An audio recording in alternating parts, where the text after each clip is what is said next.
What's up, everybody? Happy Friday. Welcome, welcome, welcome. Once again, you're listening to the Entrepreneurial Web. I'm your host, Jeremiah Fox. Before I introduce my guest today, the message of the week. Something our martial arts instructor used to say. We trained under the same sensei professor for quite a while. The best story you could read is the one you write yourself. Do you remember him saying that? No. I do, many times. Stuck with me. Yeah. I don't write very well, but we'll talk more about that. With that, I would like to introduce good friend, neighbor, training partner. He's a freelance writer, a food enthusiast, a man of many, many talents. So many talents. Handsome too. Thank you. This is making me look bad today. With that, I'd like to welcome Joshua David Stein. He's so good they had to name him twice. That's right. Actually, Google, there's another Josh Stein who was like a real estate attorney. Fuck him. And I was like, stop stealing all my Google clown. Yeah. So, Pora Corallo, welcome to the show. I've invited him. I was going to talk in Portuguese English. I hate it so much. It was your pleasure to be on the show. Very remarkable to have you here today. Foda-se. You understand that? Foda-se. So we met training at Sun Dojo together, Brazilian Jiu Jitsu. But you grew up kind of in a dojo, like your house was like an aikido den. Yeah, I grew up, my stepdad, for all intents and purposes, ran an aikido dojo outside of Philadelphia. And so I trained there all the time, like 6 days a week, 2 hours a day. And then when we got home, it wasn't like the training stopped. It was just like, and now you will be training by chopping wood and like painting the house and going to the range. You know, it was like, now you're gonna wax all my cars. Yeah, that's kind of it. And you went to NYU, correct? I did. And you also studied ballet. That's also correct. Yes. And your degree is in useless. Did you get one? I did, and it's useless. I mean, it's degree in useless. Yeah. I like that. I went to a school at NYU called Gallatin, where you could just design your own major. Yeah. And my major was ethnomusicology, which is not a pointless major. It's not. But trying to find a job as an ethnomusicologist was not happening for me. And my thesis was on the lament in post-World War II popular music, which basically means that I just wrote a thesis on cat power and the yeah. Like, and that's not getting me anywhere. Were you trying to do it in the context of like Western ethnomusicology? Yeah. So like so much ethnomusicology for our viewers and listeners is the sociological study of music. So whereas musicology is about music theory and that kind of stuff, ethnomusicology is like, how does it fit within the context of society? Most ethnomusicology is, a lot of ethnomusicology is either non-Western or subcultures within America. Like my hero, and the reason why I did it was an ethnomusicologist named Alan Lomax, who traveled through the Deep South with his dad, John Lomax.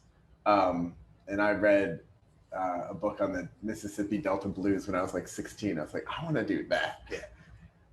Turns out that's tough to do.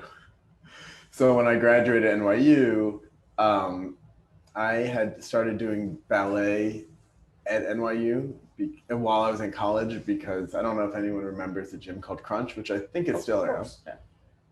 The grip on the logo. Very pop logo.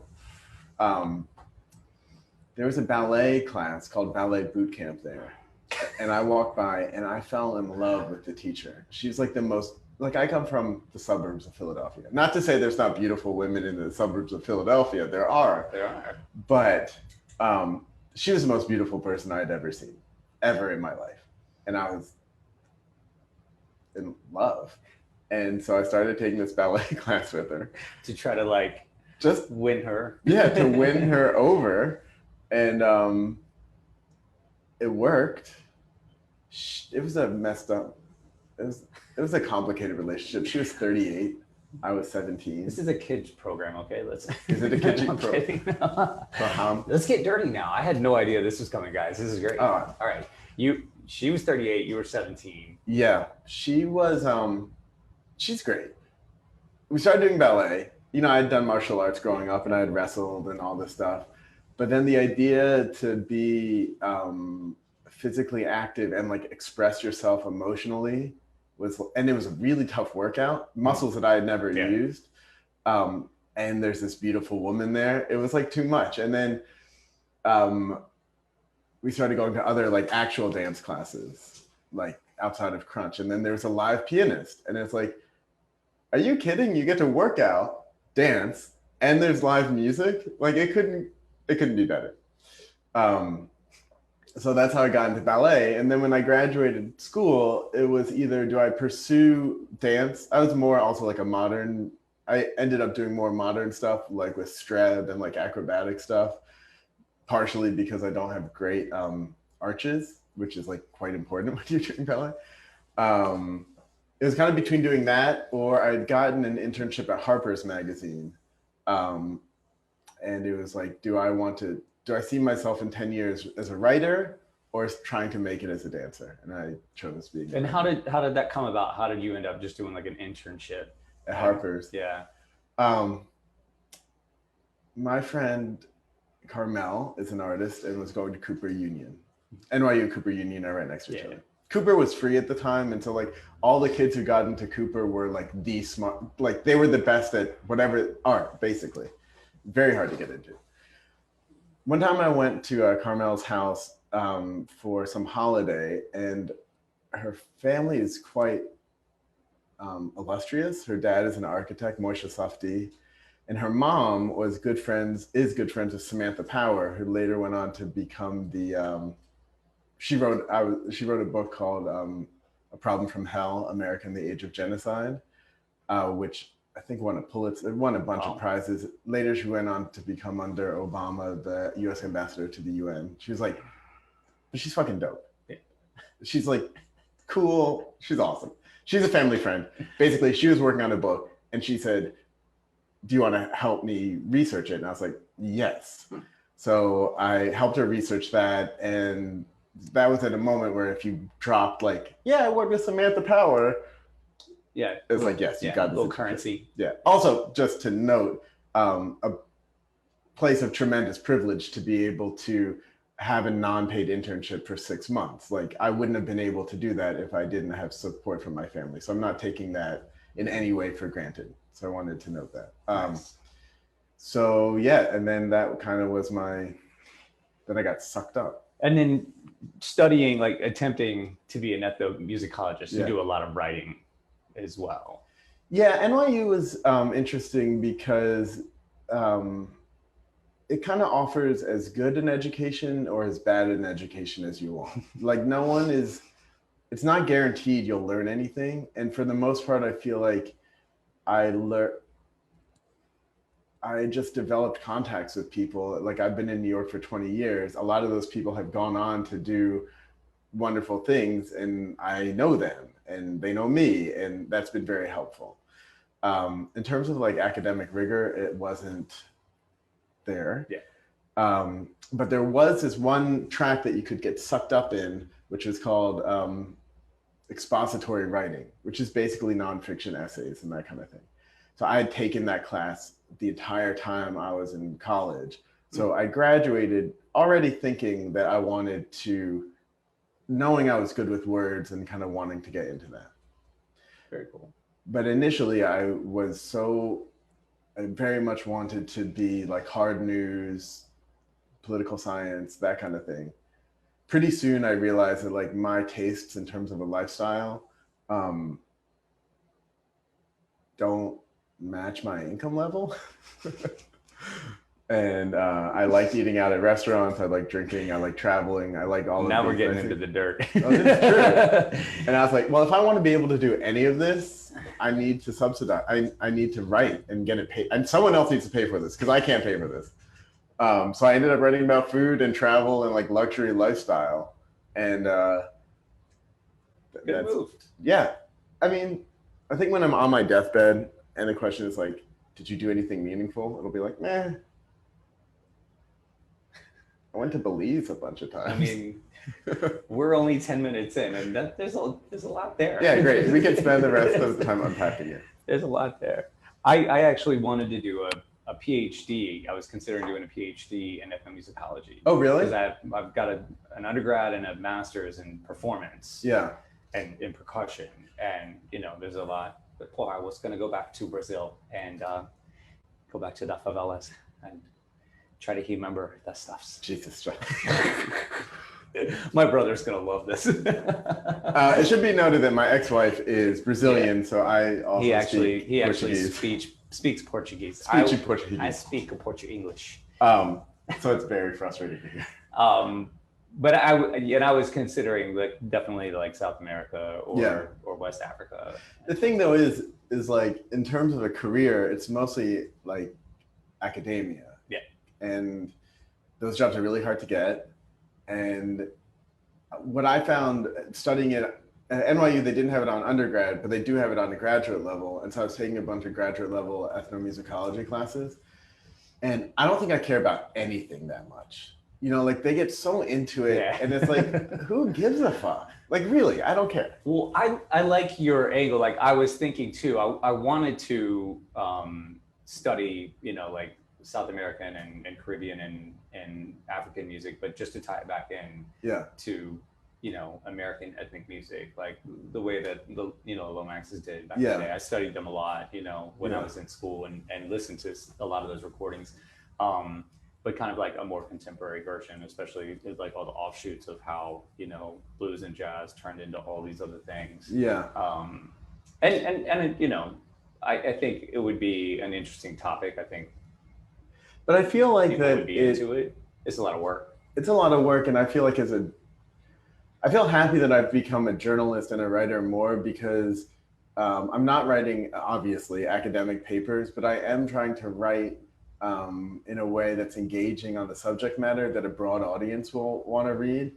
Whereas I don't mean to denigrate at all academic papers because that's so much of what my own work draws from, but the audience is so limited, I mean, to me, it's kind of like it's not a perfect parallel, but it's like haute couture versus like ready to wear. It's like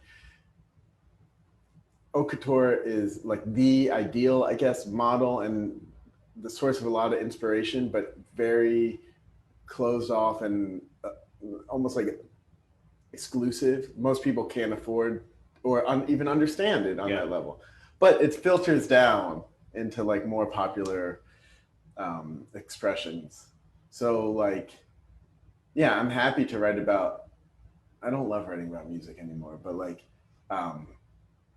I like writing in a way that gives the public a little bit of, like you get 20% of the detail, but 150% of the audience. You know what I mean? Yeah. It's kind of like the show. We like to be informative, yet entertaining.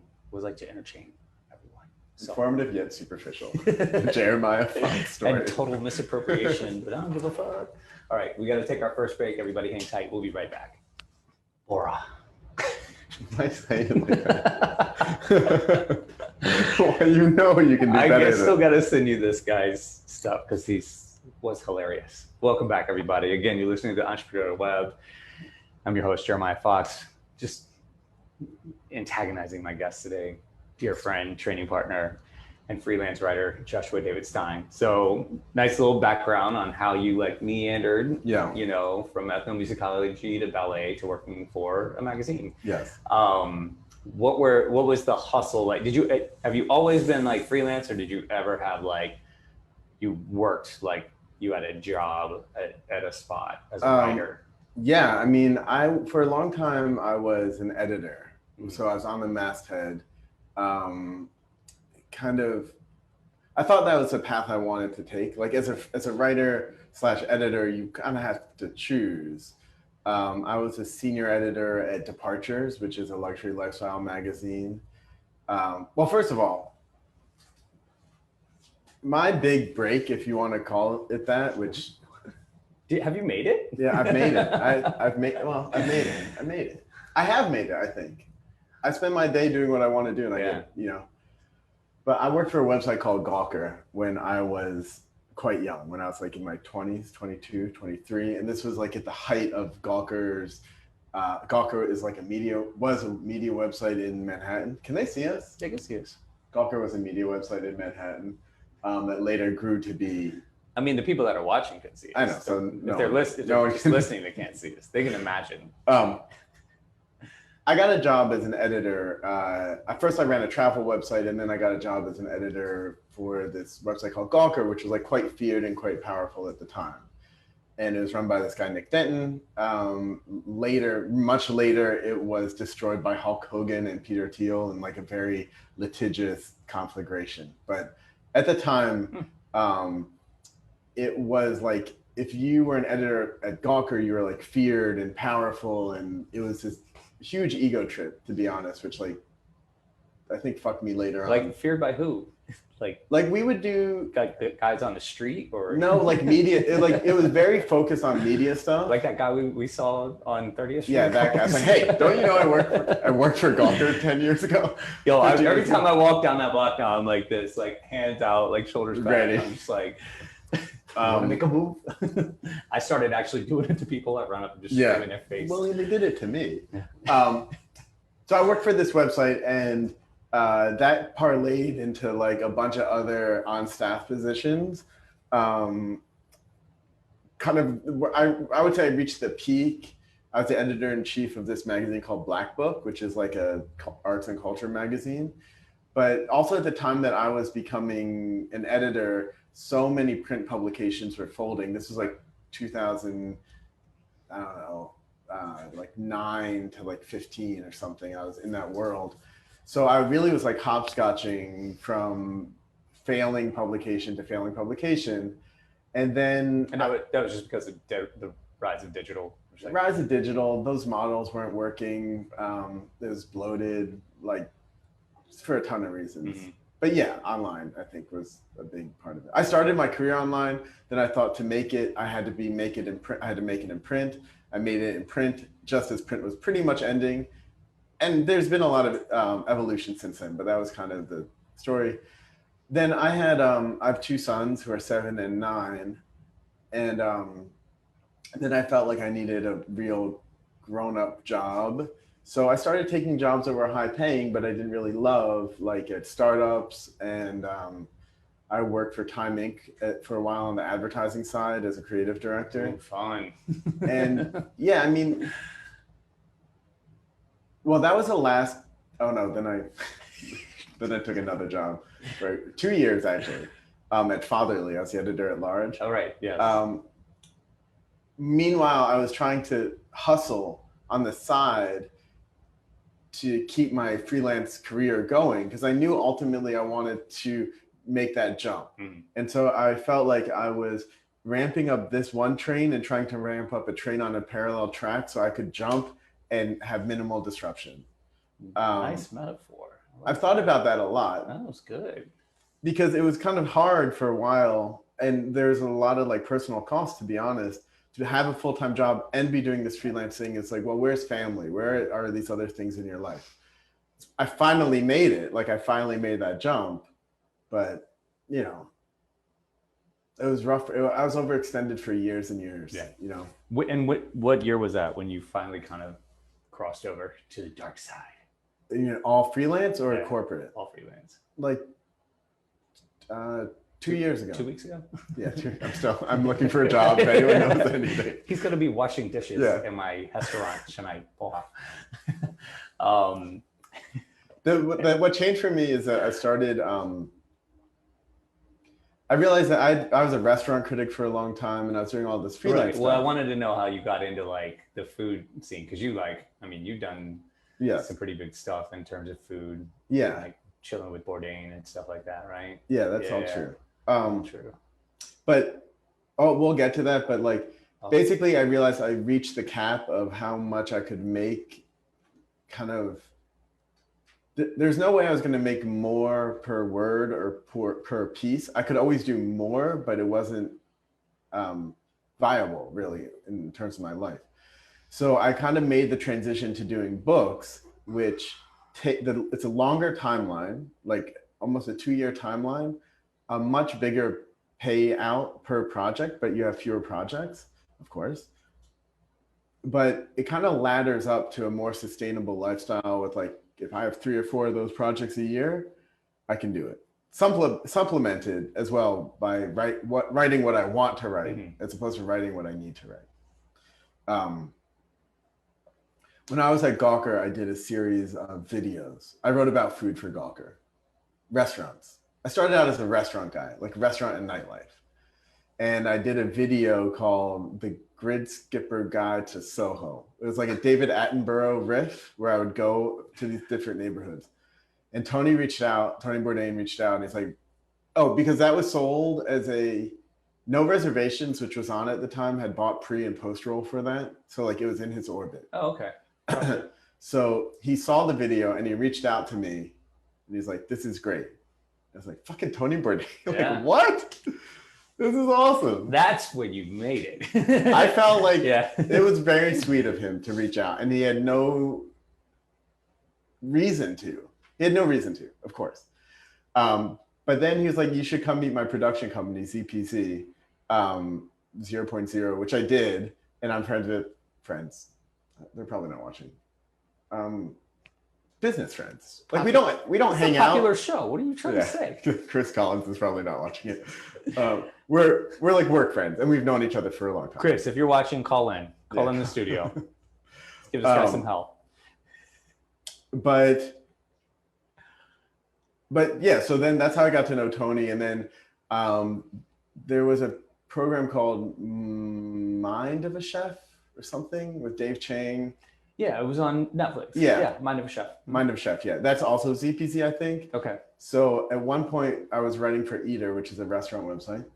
And I went over to San Sebastian, Spain for some just cured meat. It's a conference called Gastronomica, which is like all of the new. I've seen video of it. Yeah, it was great. And Tony was there. Dave Chang was there. Those types of events, from an entrepreneurial standpoint, it's like the content that I made wasn't really worth anything. But for me personally, to be seen in that area at those events, at those parties, like was tremendously helpful from a career standpoint. It's like that's where I got to know Tony and more, and like Dave, and met the publisher of Fiden, who I later did books with. And it's like you're in that little bubble, and people look around and they're in the bubble, and then they see you in the bubble. They're like, "Oh, you got it." And you're like, "I don't, but I'm here." And then over the years, I did a bunch of stories with Tony, and he was just a very warm, wonderful guy who also rolled. Yes. Quite well. I never rolled with him, but I remember, you have cauliflower ear. I remember the last interview, or last time we spent time together, his ear was so jacked because I think he had just gotten it drained. Like flabby. It was just like, it was so intense. It was still bandaged. It looked like Van Gogh. Right. Handsome. Oh, that's awful. Yeah. And you did a piece for Henzo's too, you said, right? Years, yeah. One of my first published pieces, I think. When was that? 2008, 9. Was he training there at the time? I don't remember seeing him. It was this piece for Maxim. Basically, okay, so pursuant to what I said earlier about wanting to live a lifestyle that I couldn't really afford, or that. And also my favorite thing about being a journalist is these opportunities to talk to people and go into these situations that civilians don't have. Not only do I get into the situation, but I have an excuse to talk and be there, and I have cover. Yeah. So my cover for this was I was going to compare ballet, intense ballet training and intense MMA, or not MMA.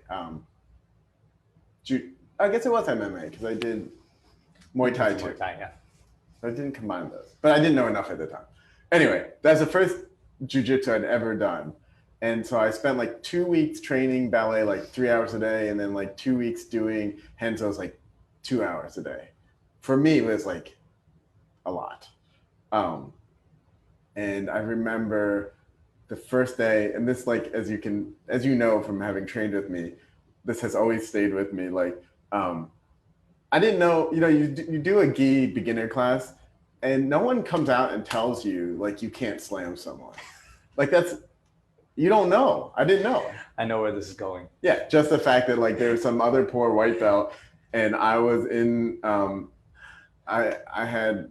was in half guard on top, and he wasn't like unlacing his legs, so I just picked him up and just fucking slammed him on his back, and I got a talking to. Yeah, but I didn't know. It's like, I don't know if I lack common sense. I might, but how are you supposed to know those things?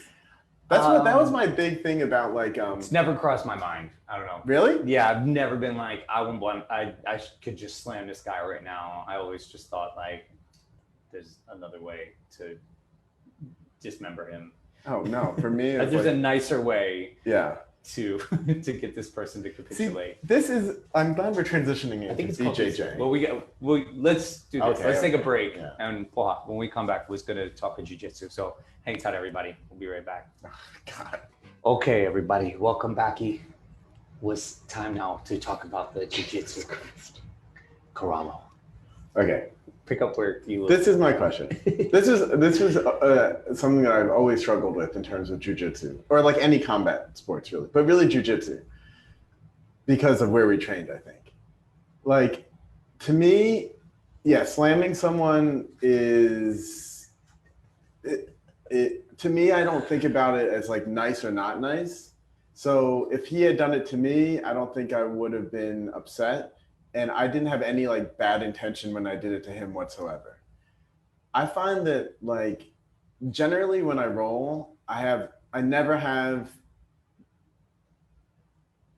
I don't have bad intentions, and I very rarely like feel bad intentions from someone else, even if they're going really hard. It's like, oh, we're going hard now. Like, it's not, you're not mad. Like, if someone is mad at me, I like, it's something I have a really hard time with. If someone's upset with me, I have a really hard time with it, like emotionally. And it's been a frustrating journey for me because I feel like, as you know, from rolling with me, I don't think I'm out of control, but I do roll harder than at least where we trained before.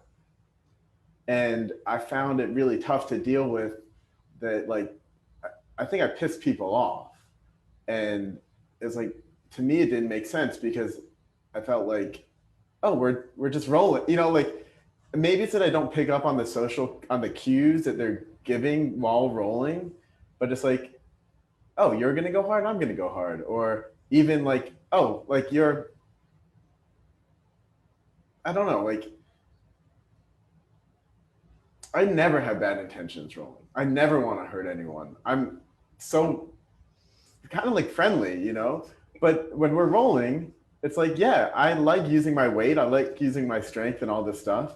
And I didn't come to jiu-jitsu to like make believe. It's like, we're rolling. And so, I don't know, it's been like a journey for me which I'm still going through. I don't know.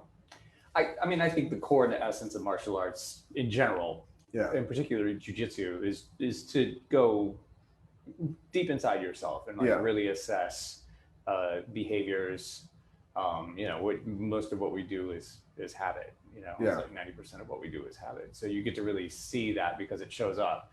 You have this habit of like moving a certain way, and sometimes it's beneficial, and you're like, oh, that's good, I'll keep that. But a lot of it's like, oh, that sucks every time I do that. Like I get body slammed by the freaking white belt or whatever. You know what I'm saying? So you get to assess that physically, but you also get to assess that like on a conscious level, emotionally and everything. And I think there is a certain level of not intuition, but just reflectiveness when you start to consider like the other person. And like you're like, yeah, I'd like to. I mean, it's never bothered me. I've always enjoyed training with you. That's why I invited you down to my dungeon many times. Yeah, I feel like I'm good with Can we mention SD on the show? Yeah, of course. You say whatever you want. Okay. I was good at Sandojo with like people who are clearly like, I guess, weaker. No, but not in a negative way. Like, you know, like we rolled with a lot of people from a whole range of backgrounds and like women who are like in their 50s, whatever. If I know clearly, like, okay, now in my mind, gentle. Yeah. This is we're gently rolling. I'm good with someone who's bigger, like Ryder or those guys, or Jamie, because call that one Hyder. Hide your handles. Yeah. I'm good with him because he's bigger, and it's like, okay, this is a dynamic. I know little guys like me scare you because I'm like, little guys like you, I'm muscular. But I'm good with you because I make noises. You do make noises, inappropriate jokes, like. But you I like rolling with because you're dynamic, and I feel like you're like, oh yeah, you're just being dynamic, and I'm dynamic, and this is like how it's going, and everyone's cool with it. I think it's hard when you're going from like. When there's someone like matched with you, or usually what would happen is I was matched with someone and they were usually a little bit better than I was, like, or a lot better than I was. You are that way. Microphone Mike is that way. Jeremiah was like that, you know? I'm Jeremiah.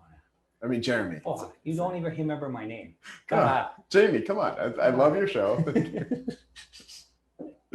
I don't know. I will say that just a small amount that I rolled at Henzo's, I liked that dynamic because that was like the established thing. Like you're going to go there, you're going to go hard, but it's not even, it's hard, but in control. Yeah. I don't feel like it's that much harder. I think there's a lot more strategy. Like you get with some of the young new guys and they're kind of hard, but I just don't work with them. But like, you know, the guys that I've been training with, they're it doesn't matter their size. Like some of them are smaller than me and they just like totally crush me, but it's their technique. Yeah. They're not using strength, you know? Yeah. You know what the thing that has stuck with me from the one time I went, I think I told you, is like, man, I have to pay attention to underhooks.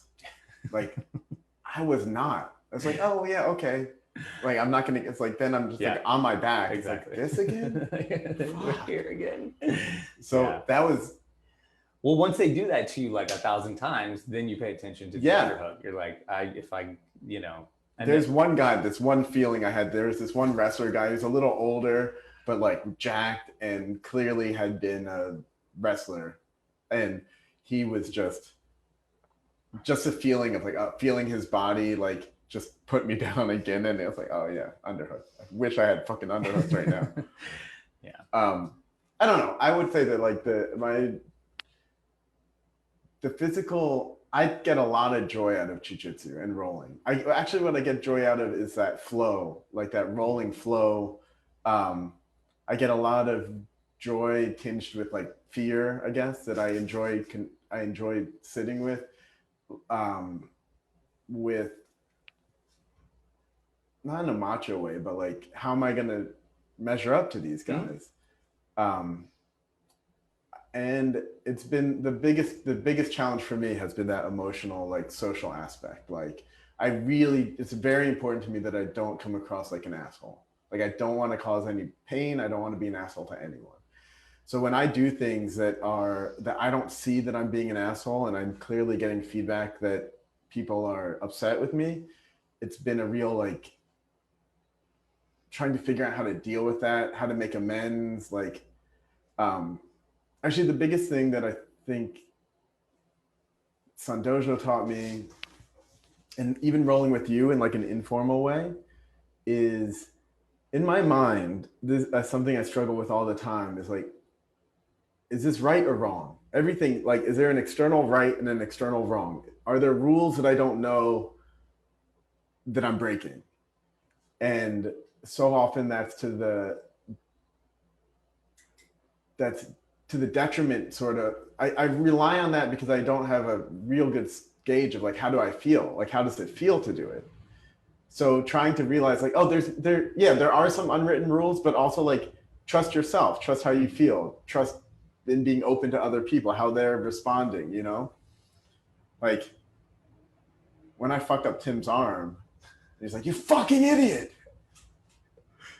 It sucked. I was sending him so many like nice emojis after that. But that's been my journey. I don't know, but I mean, I feel like for you, you kind of go into these situations and it seems like you're pretty at ease. Like you don't have that much social anxiety about it. You're friends with the guys. Yeah. I mean, I think a lot of that comes down to like growing up in the restaurant industry. Yeah. You just have to like really check it. And it's like, you know, like a muscle. The more you do it, like the stronger it gets.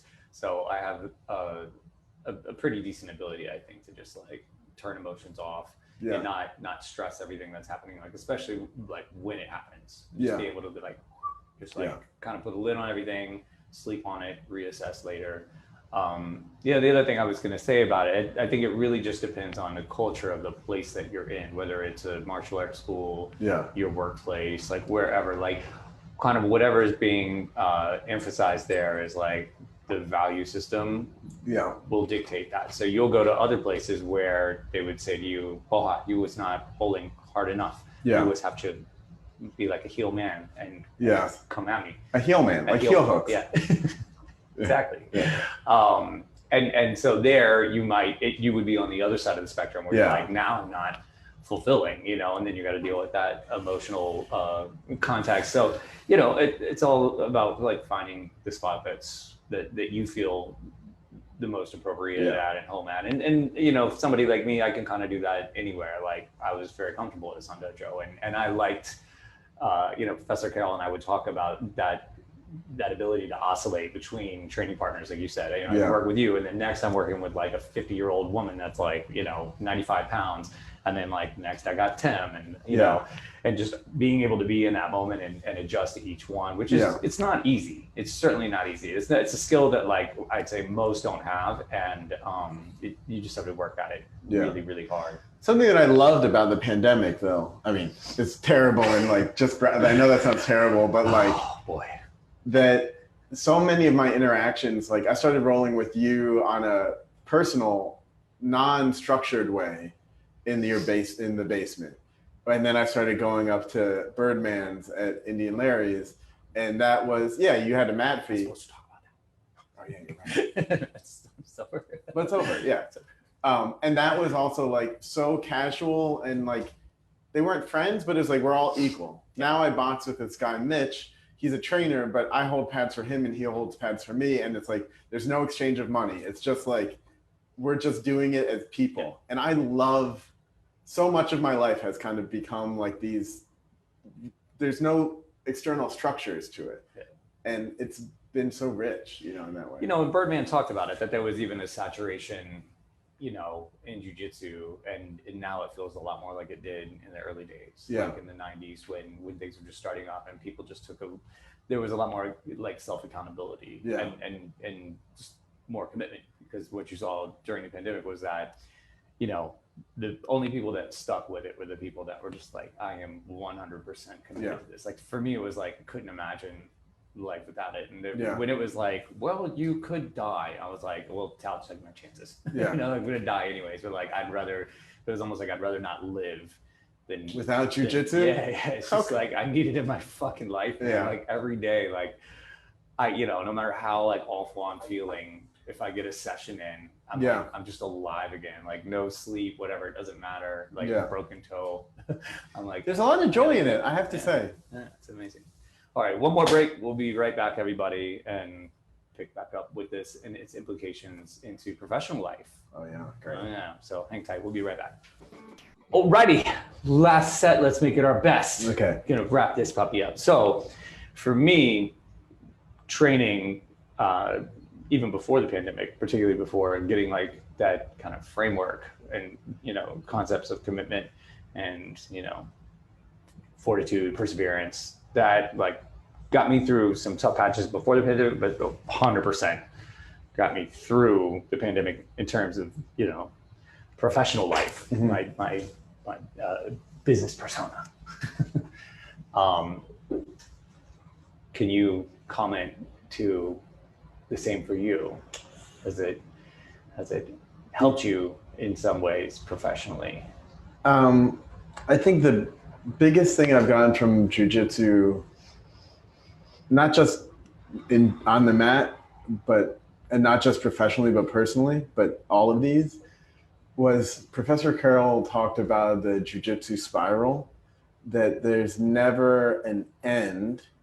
There's just a move and then another move out of that, another move out of that.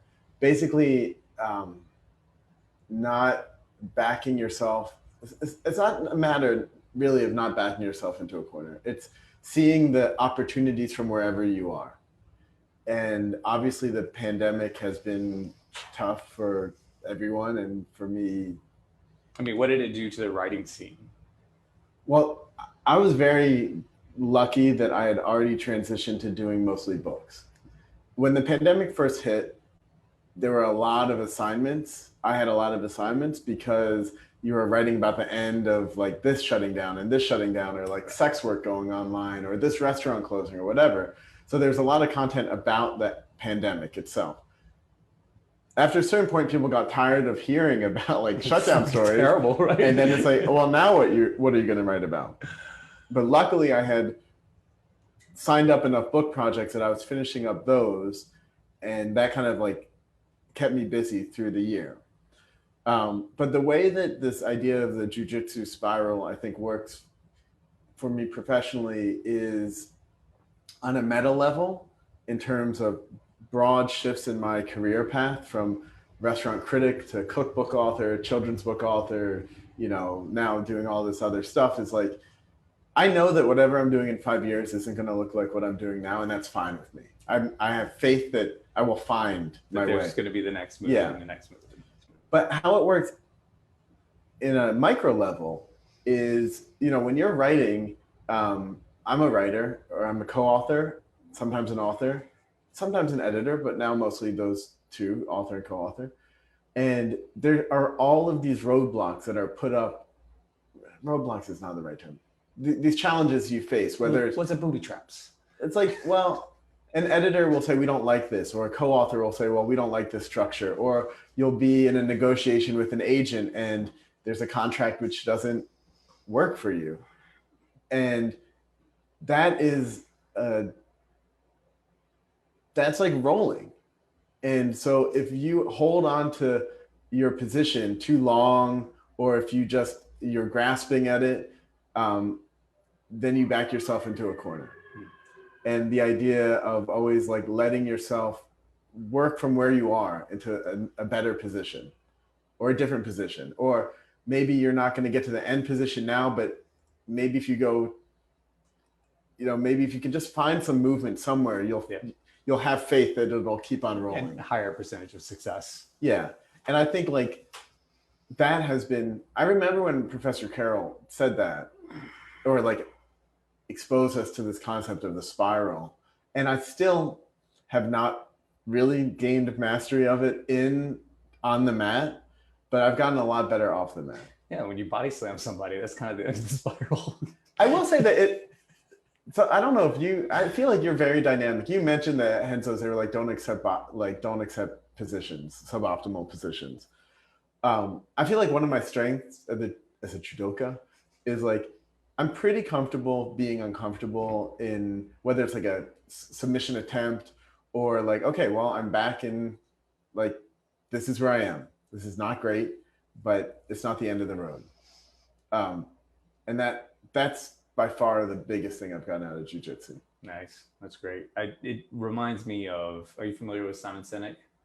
No. Business, personality, like keynote speaker, author, everything. He's got this whole thing on the infinite game. Yeah. In terms of business, he did a lot of stuff with the military, a lot of writing with the military. Yeah. And so he's got another book called Leaders Eat Last, and hanging with like a battalion or whatever, and was kind of blown away by the fact that like the higher ranks were always the last to eat, like all the lower ranks ate first. So, but this idea of the infinite game, it's like there's two ways to approach it, where there's like the finite version where like you win. There's like you win or you lose. It's kind of like sum zero. Where the infinite game is just like commerce is always happening. It's happened since the beginning of human history. You know, and you exchange for stuff.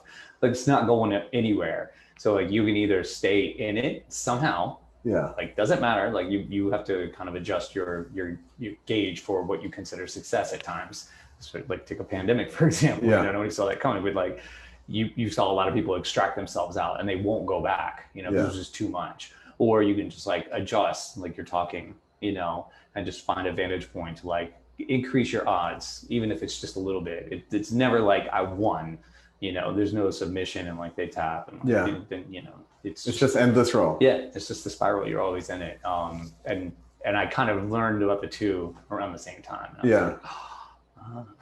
But I think like when it comes to like professional life and business, the way that I have internalized the spiral is like, I try not to grasp onto like these identities of what I want to be or wanted to become, or, and kind of and who knows, like I envied a little bit less now that I'm like actually making a living doing this, but I envied people who like just worked their way up the masthead.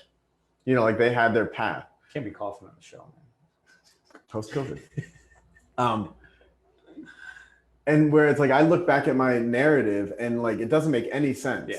And I'm coming to terms that that's okay. I think that's great. I mean, mine's the same way. And I actually value that. When people are like, you know, I get interviewed and they're like, how did you end up in this position? I'm like, well, like just, I feel like for me, there's a trade-off in the sense that like, I'm maybe not as well established as I would like to be in my individual fields. But like, again, going back to like the right and wrong thing externally, it's like, those are external measures. How do I feel about where I am? And I find when I let go of those external things, and this is of course trite and like everyone knows, but when I let go of those external things and check in with myself, it's like, I'm pretty happy with what I get to do, you know? Yeah. Every day. That's great.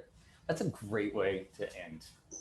Great way to end the show, the week, start the new month, all this fancy stuff.